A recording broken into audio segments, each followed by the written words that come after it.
Hey people, just a quick video on how to add friends and accept friend requests on your PlayStation 5. Now first what you want to do is press the PlayStation button on your control pad and then come down to the bottom here and select Game Base.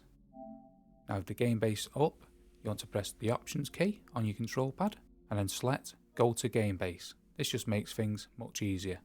Now here you can select Search for Players. So what you want to do is search out your friend's name. Let's just put some random information in here. Let's say this is our friend, so we'd select him and you'd come up here and select Add to Friend.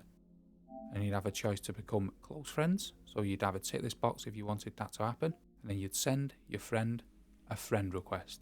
They'd get a message on their PlayStation 5 and it'd be up to them to accept the friend request. And where you'll find friend requests, so let's come all the way back into the main Game Base settings. Another tab will appear here with all your friend requests, and you'll simply see them all and you'll want to click them and accept. So that is how to add and accept friend requests on your PlayStation 5. Hope you found that useful. Thanks for watching.